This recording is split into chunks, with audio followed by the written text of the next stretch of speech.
Hello and welcome along to the VMTV Rugby Pod. Great to be back. It's been pretty quick since the autumn. Alan Quinlan alongside me in studio, and I think Matt Williams is somewhere on the line, but we're not sure, Alan.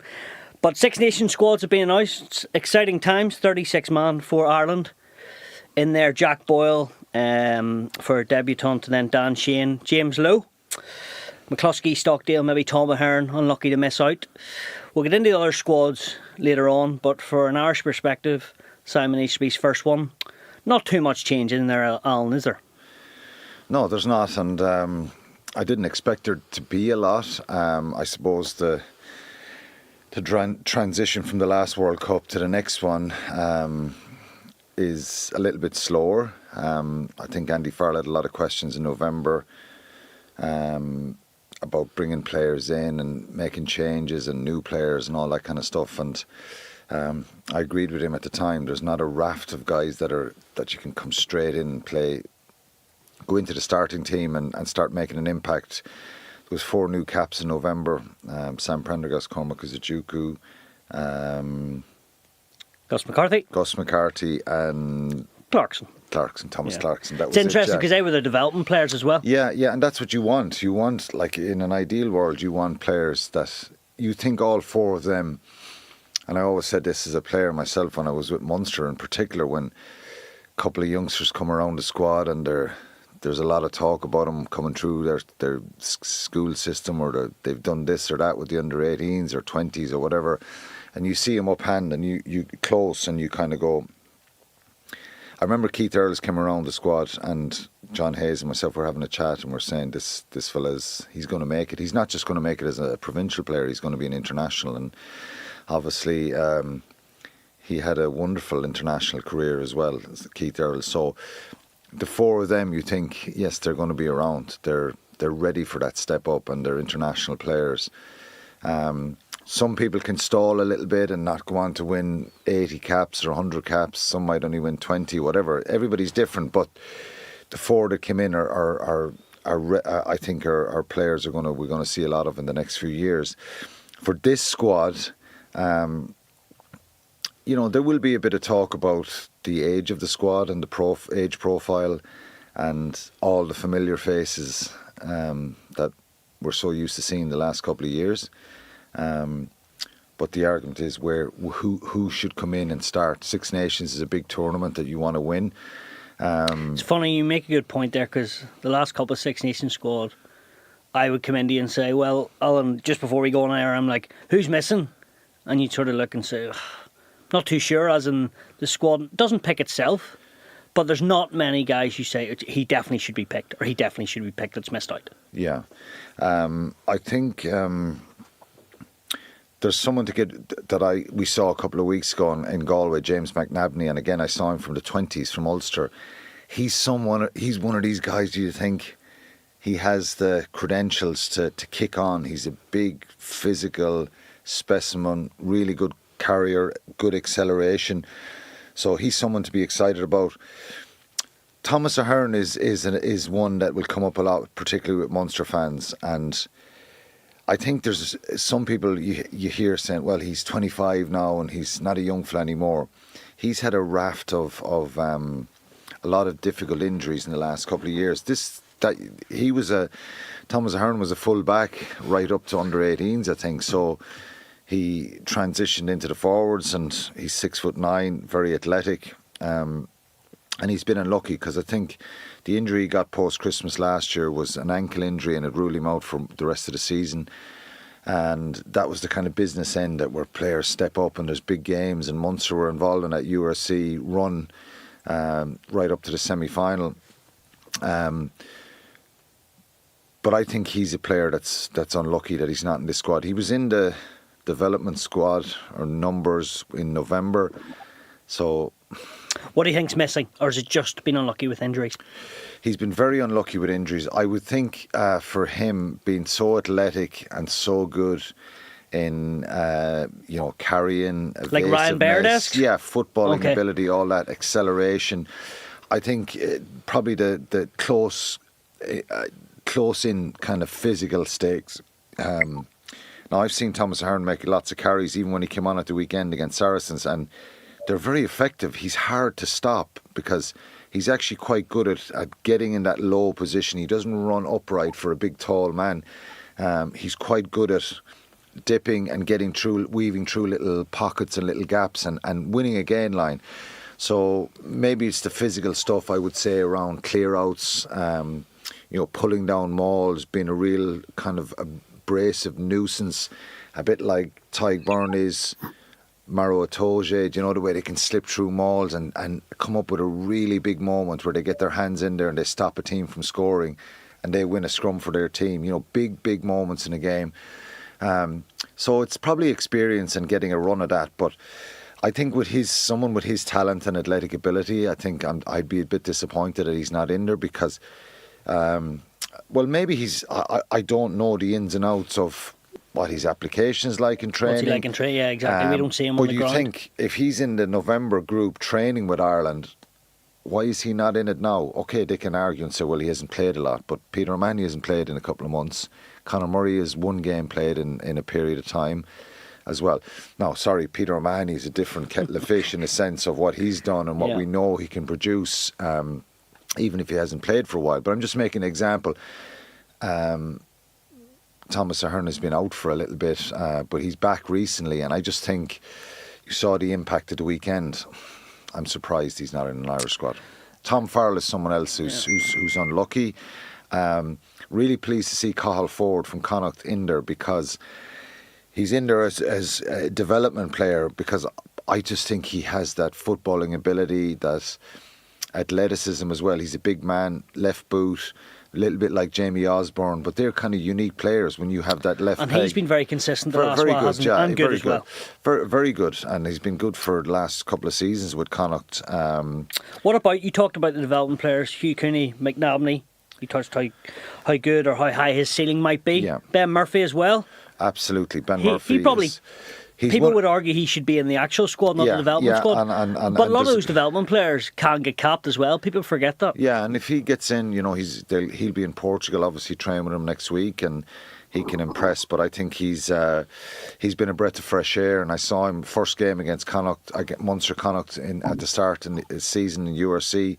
Superb. I think he scored 2 tries in that game, and he's a big talent and somebody who I think has a big future ahead of himself. He's very, very talented. Hugh Cooney, again, someone I've seen in the 20s, and we've seen him being in a few involvements with Leinster this year. Very good player as well. So I've got the Ulster hat on now, Postlethwaite scratching his head. Yeah, and rightly so. I think so. Postlethwaite is a big man. He's athletic. And we must remember, I think Jamie Osborne is in that centre position. You've got Bundy Aki, Robbie Henshaw, Gary Ringrose and Jamie Osborne. They're the 4 centres. There's no Stuart McCluskey, he's injured, but all 3 are above 30, over 30. And is Gary Ringrose 30 yet? He might be 20, 29. We'll give him 29, but, okay, we? right, Yeah. They're close to us, so they're not going to be around forever. And I think someone like Postlethwaite is a big specimen of a man. He's a really good player. But look, I don't know if they're completely limited, that these guys can't come in and out of an Irish training group. But look, you can't pick everybody. But I was never big into this. We've got to make a raft of changes in between World Cups, because I thought you picked the right players at the right time, and it's probably maybe a little bit of a narrow mindset, in a sense that I've always been of the opinion you have to win games, and every game Ireland wins. But so are the coaches, clearly. Yeah, and because there hasn't been a raft of changes. Yeah, and the player pool is not huge. Like Fabien Galtier can bring in a number of guys, like in the summer, here, there, and everywhere. Because they're guys who are playing to so many clubs, and we've seen the centre from Dax, who's picked now in a French squad. Noah Nene, yeah. Noah Nene, very talented, excellent player. But they've 2 divisions essentially they can choose from. Like it's incredible amount of players they can choose from.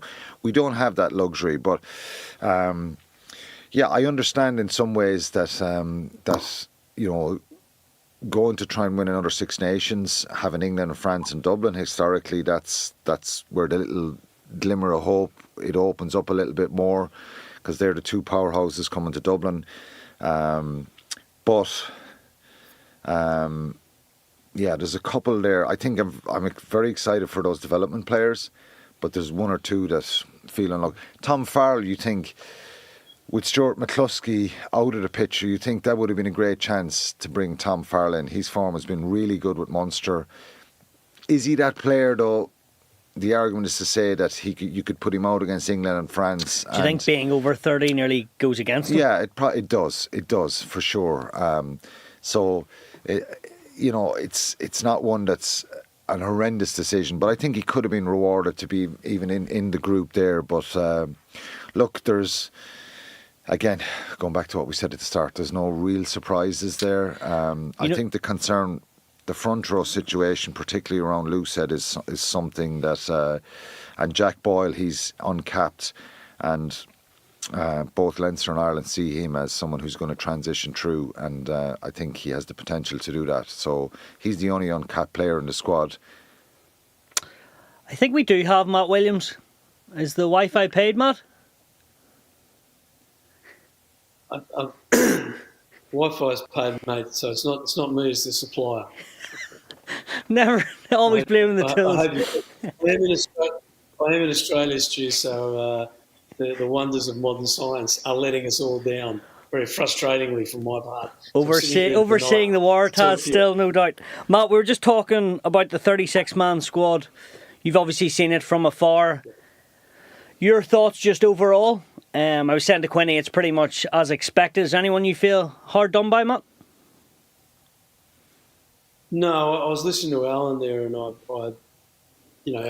obviously what Alan says about the developing players is very, very true, and I agree with. But it's obvious there they've just got a starting 15, 23, if you like, and there's a whole lot of other guys they're bringing in just in case. There is a very big gap in that squad between who they would see as starting Test match France and England, and then there's a rest of the squad that are definitely a backup group. And look, I'm going to say something there. They're considerably behind the others in standard. The top 23, 25 players are world class, but there's a substantial drop and that's concerning for Irish rugby, because that starting 23, with a few notable exceptions, is ageing. If they get, I doubt that many of them will get to the next World Cup. They may, because Irish rugby's strength and conditioning and sports science programs are so wonderful. You look at Peter O'Mahony and, even though Johnny Sexton's retired, how they played well into their 30s, and Peter O'Mahony's still playing very well into his 30s. That does give hope. But it's certainly a squad that, to me, just splits into two halves of an a more elite group who will start, and a group who are backups, and some young guys we're bringing in to give them a bit of experience. Alan, I suppose the one name that does jump off the page, which is brilliant, is Dan Sheehan. That horrific injury against South Africa, and 7 months later, if he plays this weekend against Bath, could you see him starting, if not being on the bench against England? Why not? Or is that too soon? It's. I think they've to watch him and mind him. I experienced the exact same knee reconstruction scenario myself when I did a cruciate in 2005-06 season for Munster in round one in Europe, and I got back and was playing matches after 5.5 months, but it really took me till the following season. That brought me right up to May. I got back with Munster, came off the bench in the European final, played a couple of matches before that. Is it confidence in just losing that wee bit of sharpness? It is, yeah, it's sharpness, but he's an incredible different specimen of a man from me. And again, that's 15, 16 years ago. Things have moved on a lot. Now, I did really well in my rehab. Again, as I said, 5.5 months. I always say to Ray Moran, who's the knee specialist, I did my operation out in Santry, that I'm his record. And I am his record back playing after that. So for Dan Sheehan, I met him a few weeks ago at an event, and he looks in great condition. So If he's looked after himself right, he'll be able to. And it's not the actual injury. Of course, the injury is something that's vulnerable, but it's the rest of the body, the glutes, the hamstrings, the quads. They all lose a little bit of muscle, and you can't work and function them. You lose strength in all those areas. So they're the areas you've got to build up and make sure they're strong again. And then it's the conditioning. So I'm sure he's been in really good hands and good rehabbing program. And if he comes back and plays, he's an incredible player. He'd be a massive boost to Ireland to have him back in the squad. And he's world class. I think if you look at the hookers throughout the world, Mbonambi and Malcolm Marks are right up there for South Africa, and they've proven themselves. But Sheehan he's the most dynamic ball carrying hooker in world rugby. And to have him back, particularly in a team that, like Ronan Keller is a brilliant hooker, and he's so physical and powerful and strong, but there's nobody like Sheehan as regards that ability to make line breaks and sidestep people. So if he was back, yes, he'd be a massive addition to this Irish team going forward for the Six Nations. Matt, Ireland going for 3 in a row. Never been done before. But even from your last point, not to take words out of your mouth, what you're pretty much surmising is if they get a few injuries, it might not happen. Without doubt, Stu, I think that's the case. But having said that, it's the year. I think it's Ireland and France. I think the whole tournament will pivot on that game at the Aviva when France come to Dublin. So you think they'll beat England and they'll beat Scotland away, and that they're good enough? I didn't even ask at the start. You believe this squad's good enough then to go 3 in a row? Yeah, it is definitely. If they keep everyone on the field, yeah, they're not at their best. Excuse me, they're not at their best. Well, in the November series they were at their best. Doesn't mean they can't be here in the six. They're all challenging games. The England game's a challenging game. Scotland away is certainly going to be difficult. And I'm not suggesting that this Ireland team is going to cruise through. You're asking me if they're capable. Yes, they are. The problem you've got is DuPont is just playing at a level of rugby I've never seen anyone play in my lifetime. Gareth Edwards. We say that every week, Matt, every year. Mate, but you watch him, mate. What the guy is doing is mind-boggling. Like, it's just he's playing on another level. So any team that has him in them, and that is, you don't know if you're not talking about other squads, but you look at that French squad, and I read it there the other day, and wow. Intermac back in as well. Intermac, Ramos at fullback. They've got I think they'll have a new centre pairing. Mofana might hold his position, but he's certainly picked, some young guns there in the centres. You look at that forward pack, and Quinny rightly said, describe the hookers, the 2 French hookers. Wow, they are great players. Not taking anything away from Sheehan and Kelleher. They are great players. But that is a great French side. So my point being, Ireland are capable of winning this competition if they keep their top 23 or 25 healthy. Yes. If they get the selections right, their young 10s need to play well. So there's a question mark there. But I think it's going to pivot on that French game. Every game is going to be tough, but that French game will determine, in my opinion, who comes away with the trophy. Is it going to be a Grand Slam? I think it's a tough year to have a Grand Slam. Not impossible, but a very, very tough year. But I think the championship will rest on that mid-tournament game when the French come to Dublin. Alan, Ireland have played a certain way for a few years. Now Leinster and Jack Nainabar are playing a slightly different way. Ireland are heavily stacked with Leinster players. This sort of kicking the ball and defending. I know there's a lot more to it than that, but you know what I'm trying to say. Which way do you see Ireland going now? Do they change up the style, or...?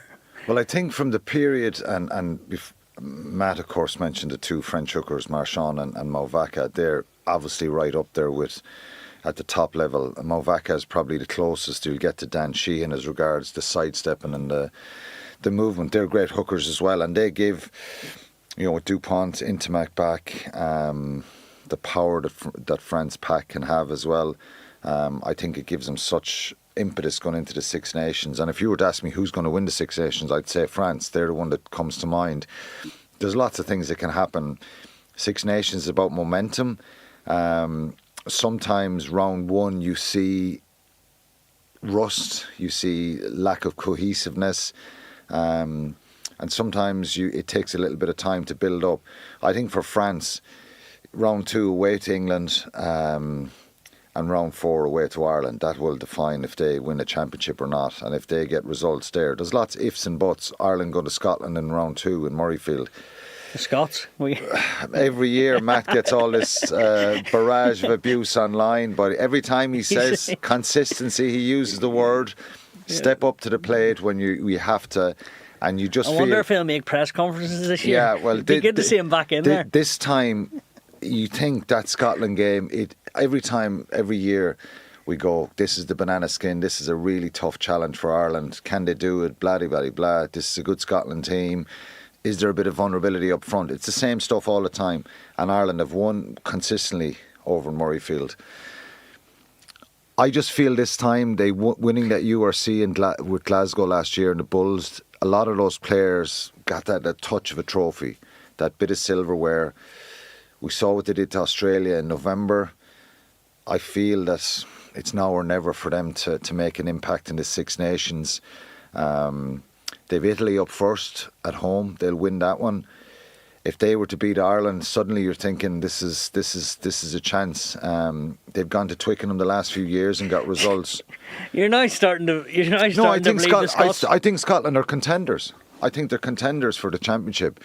They might go the usual way and lose that bit of consistency and who knows. But look, there's a little bit of a negative spin around Ireland, and maybe that comes from November, that we all expected.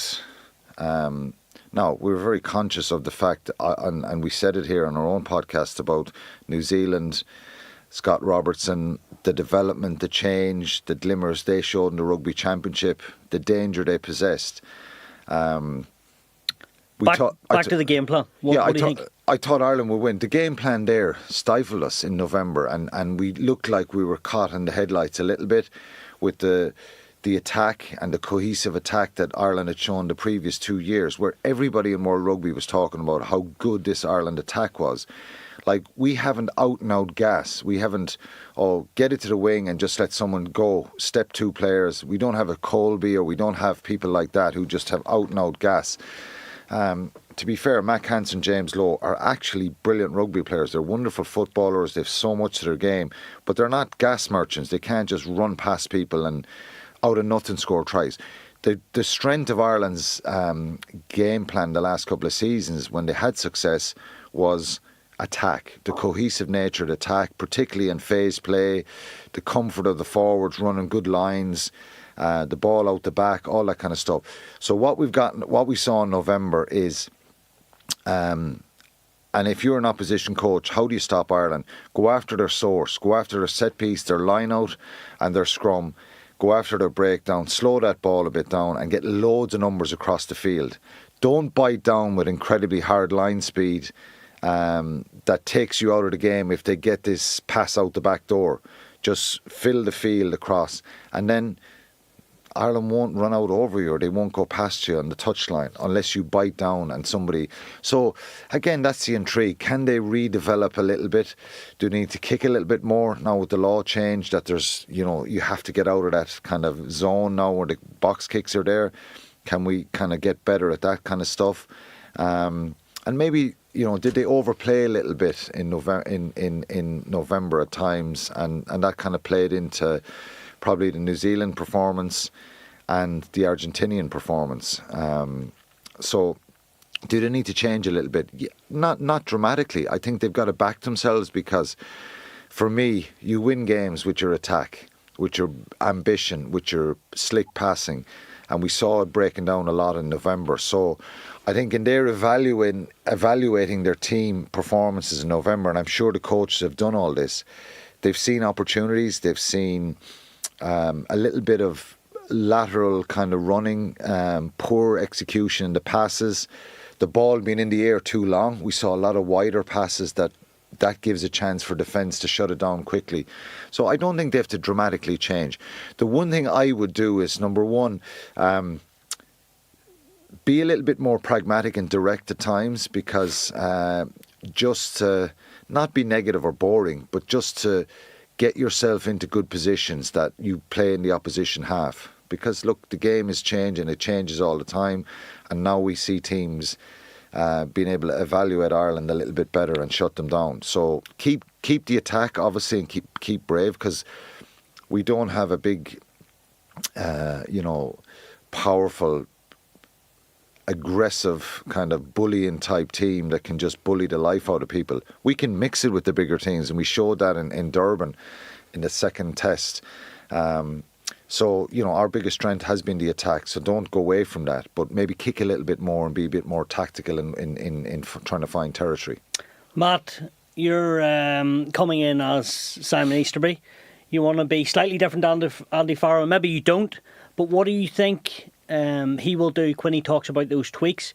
Do you see Ireland kicking a bit more? Or do you think they'll go back to what they had before in the Six Nations, or the one before is very good attacking rugby? Before Matt answers that, if you don't mind, Matt, I looked at the European games last weekend, and the average kicks from hand are up in the 30s again. That tells you that more coaches are now thinking, because you can't retreat and block off guys who are running back, you've got to get out of the way now, and the one-on-one challenge, that teams now, it's encouraging teams to kick more. So I think we're going to see a lot of kicking in this. We're going to see a lot more box kicking, a lot more one-on-one collisions in the air for players actually trying to win ball in the air. Matt, do you want to pick up on that? Sadly, Alan's right. I don't think that's good for the game. We want to see the ball in hand more. Interestingly, if we think back to the November series, the last game, Australia versus Ireland, what Joe Schmidt did in defence was bring the defensive systems back maybe 20 years, where there was a line of defenders against Ireland who stay connected and come forward, and then when Ireland move the ball to the extremities, they slide and push them to the sideline. But that's a defensive system that Alan and I would have coached, and Alan would have played under. Now, why do they do that? The short passing game of Ireland, where this interchange between forwards and backs, was perfect against rushing defence. That's why Ireland have got such a great record against South Africa. The rushing defence, by its very nature, is not connected. Individuals come up to put pressure on the ball carrier, and often that stops it. But when it doesn't, that leaves holes. And what Joe Schmidt did, which I thought was really smart, was saying, hey, listen, we're not going to leave any of those holes. We're not going to rush it. We're still going to come forward at a pace. Maybe we'll let one guy come out of line, but the rest of us are going to stay connected, and we're going to force you wide, and then we're just going to slide, like Brian O'Driscoll and Gordon Darcy did all through the mid-2000s. Now, everyone knows, everyone learns, everyone watches. I think Ireland are going to face a lot more of that defence. So does that mean more kicking? Yes. But then what does that defence not want? What does that defence not want? It does not want offloads. That type of defensive system does not want you to sidestep, come into a tackle, get your hands free and look for an offload. I think there's going to be a lot of yin and yang in this. The defence will change, so will the attack. There'll be some more kicking, but there's going to be more counter-attack as well. I'd love to see Ireland introduce a little bit more counter-attack to their game. I think they've got the offloading game in them. But again, rugby just keeps evolving and evolving. We're in another stage of that evolution. With the Lions tour coming up, what are the Lions going to face? I think Joe's got a very expensive system setting up in Australia to frustrate the Lions and frustrate Andy Farrell. So this is going to be fascinating to see how Ireland's attack evolves against a defence that is almost going backwards, but that's still an evolution. You know, there's nothing new in the game. You just see it again a few years later. So I think this is going to be a really fascinating few games. I do agree with Alan. I think we will see more kicks. And I certainly hope we find a way I was so disappointed with the legislation coming out of World Rugby after November. They had so much good legislation. We only got a few snippets of changes. But we can't have a game box kicking and the defending team, runs back, caught again, box kick and box kick. I mean, it's boring. As Alan famously said on television once, it is boring. So we don't want to see it, but I do agree with Al. I think we will see it. Matt, just a quick one on that. Just if you're listening in or tuning in for the first time or whatever, and you say that type of defence doesn't want offloads, explain why that is as a dummies guide. Well, first of all, let's take one step back, Stu. Every defensive system has weaknesses and strengths. Every defensive. So the weakness of the South African rushing defensive system is what Ireland exploited. Short passes find the small holes in that defensive system. So a defensive system that stays connected, comes forward, is spaced. That they're not shoulder to shoulder. There's spaces between them. So they come forward and they push the ball away. You come on your inside shoulder. So I look at my defender, I get on his inside shoulder, I come up and I push him towards the sideline because the sideline never misses a tackle. What that defence then has is gaps between them. Even though I stay level with my defender, there is gaps between us. So if an attacker comes to me, puts some footwork on and forces me into a low tackle around his hips, their hands are free. And once their hands are free, that offload makes the spaces between the defenders very vulnerable.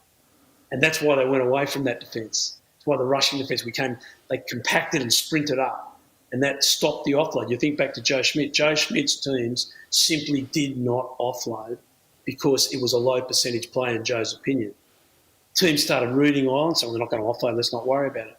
So again, we're in this yin and yang process of the offload will come back into play if that's the defence that they believe will stop Ireland's short passing game. But if it does, it won't stop an offloading game. So again, it's rugby's chess, not checkers. The coaches will move a piece and the other coach will go, well, you move that piece. How can I counter that? And I think the offload will counter what Joe's showed to the world the Irish attack does not like.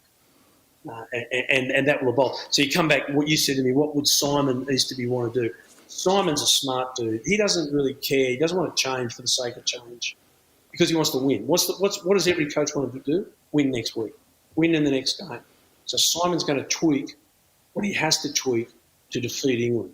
Now, if we come back to that, England's defensive system has been really poor. Really, really poor. What the Australians did to them was incredible at tweaking them because their defensive system was poor.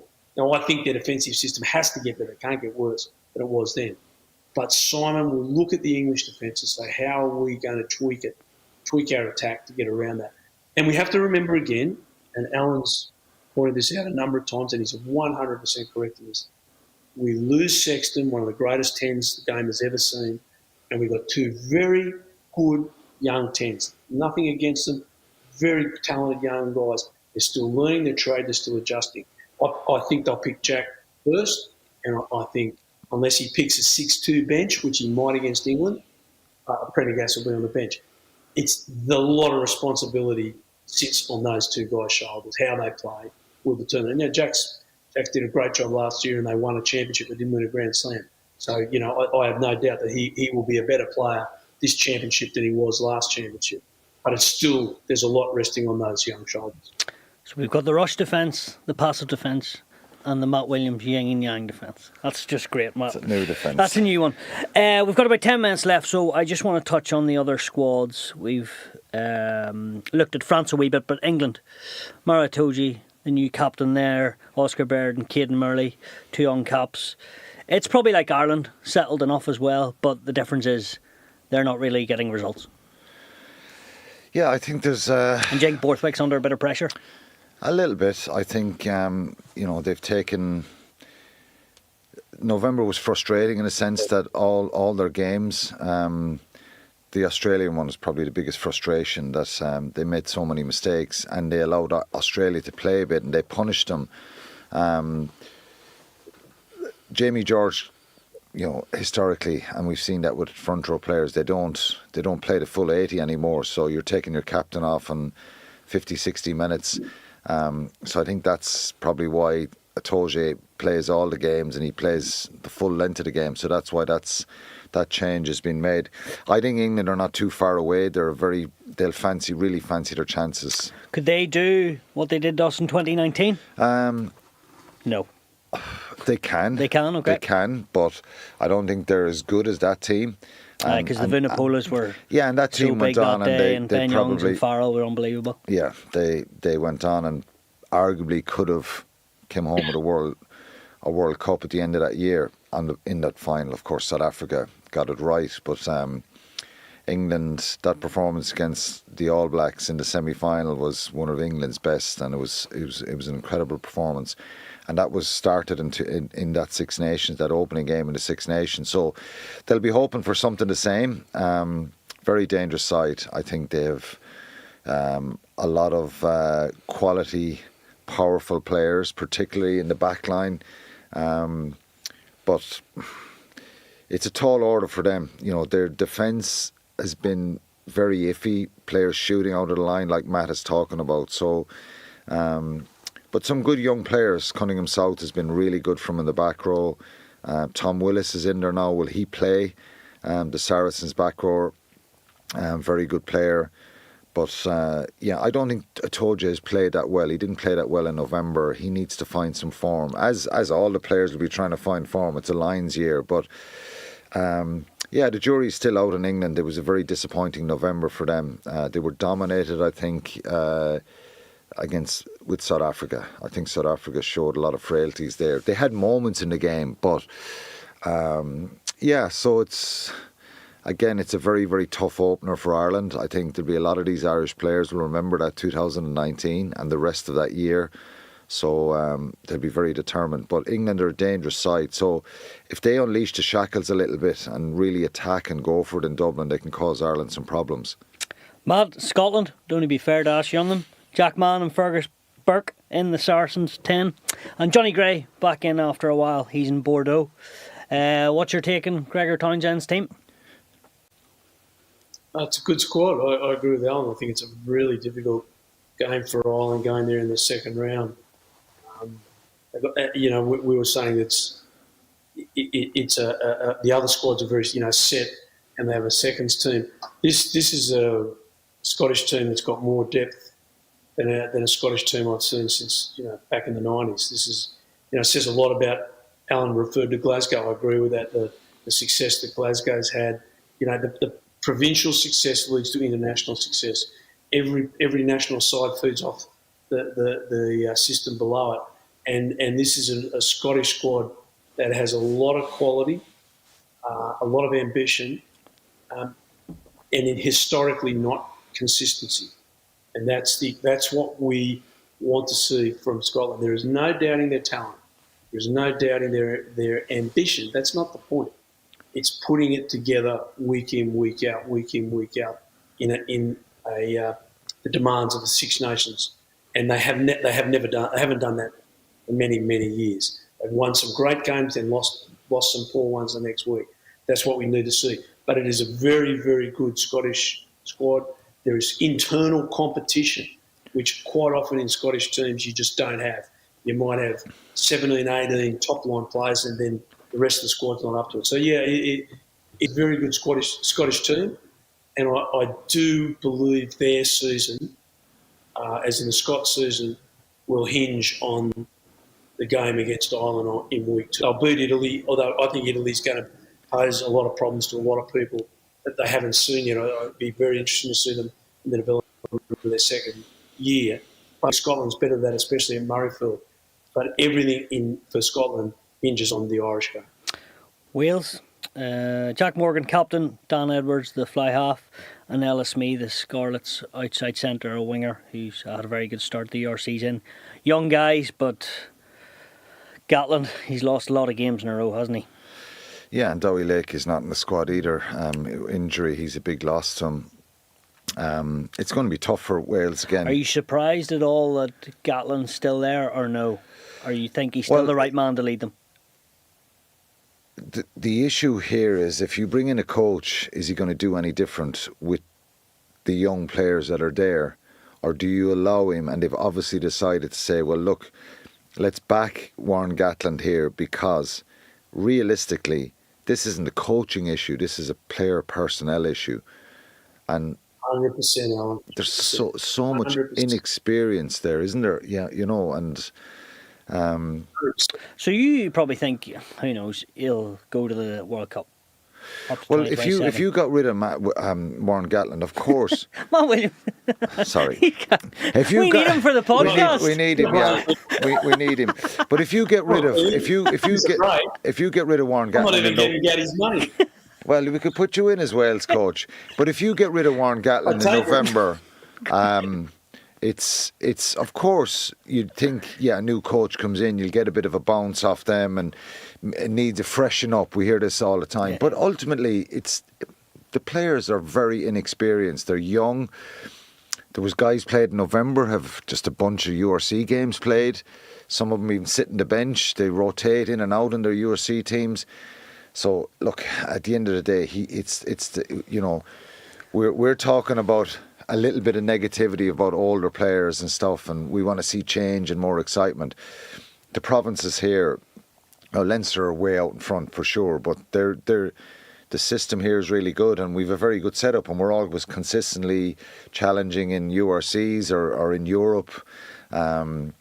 Where the regions there, they've had a barren period. We haven't seen any Welsh team really have a run in Europe, have a strong run. The Scarlets won the URC in 2017. They had a great team, in fairness to them, and they deservedly so. The Ospreys team of 2009, 10, 11, 12. In the final, didn't they? Yeah, they won two URCs, and there was a lot of top teams there. And I've always said this, it's a shame, because you want to see the Welsh teams really competing. There's still a lot of good young players. I've done their 20s in the last couple of years. There's some very, very good players coming through in their 20s. But it's going to take time. And unfortunately, they had a raft of retirements and iconic players leave in the space of a number of years. And it's a difficult setup. So I think they've got to back him, give him time. This might be a difficult Six Nations again for them.